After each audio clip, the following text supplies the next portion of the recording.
Order. I call the honourable member for Holt. Thank you very much, Deputy Speaker.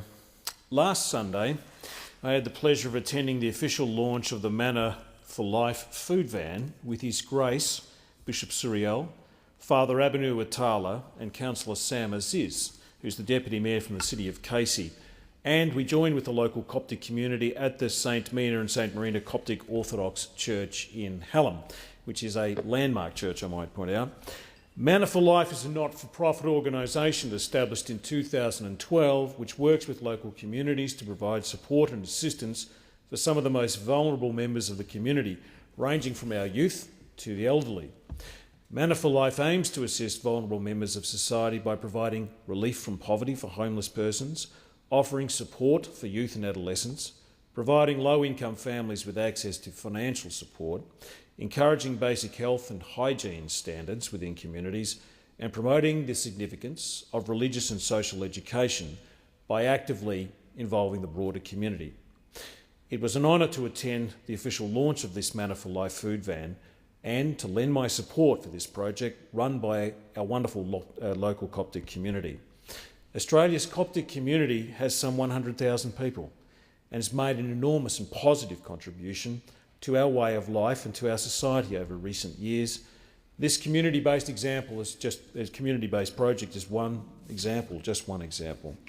Through this project, my local Coptic community is trying to bring the community together to help those in need.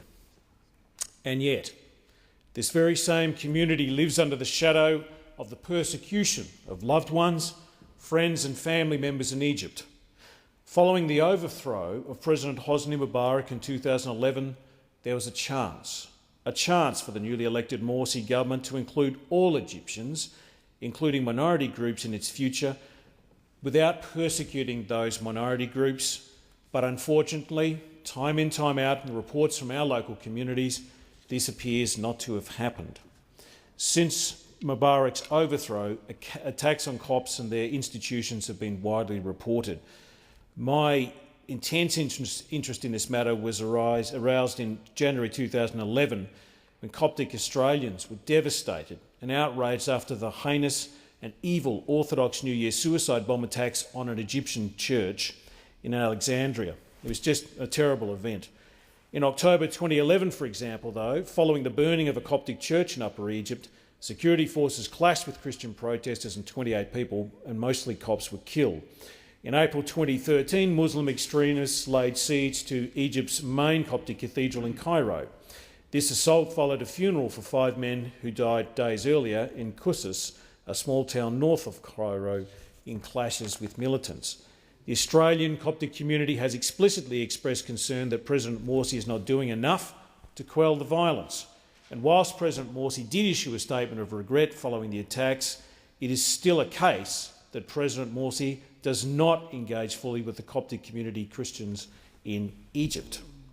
The incidence of sectarian violence between members of the Muslim and Christian communities has occurred with increasing frequency and intensity, in particular since 2008, according to the Egyptian Initiative for Personal Rights, which tracks such attacks. However, prosecutors who initiated investigations in only one case, which is in Darshur, south of Cairo, in July 2012, and even these investigations did not lead to any prosecutions. Since President Morsi became Egypt's first democratically elected president, the authorities have taken no steps to investigate serious incidents of sectarian violence committed under the preceding military government or during the rule of former President Hosni Mubarak. Moreover, Egyptian law discriminates against Christians by prohibiting constructions of churches without a presidential decree, a requirement which is not applied to other religions and their places of worship. This has long been a source of tension between Christian and Muslim communities. And I could go on, but I think there is, economically, that Egypt is hurting, particularly with over 100,000 Copts leaving Egypt because they just don't feel safe in their own country. We have ongoing representations from the Coptic community about the persecution that seems to be experienced almost daily by members that live there. And it's very tough for their community to have to put up with the persecution of their loved ones and friends and family over there But I just want to say it's a remarkable community. It adds to my local community, and I'm very glad they're there. We'll do whatever we can to continue to raise their voice and their concerns in this house.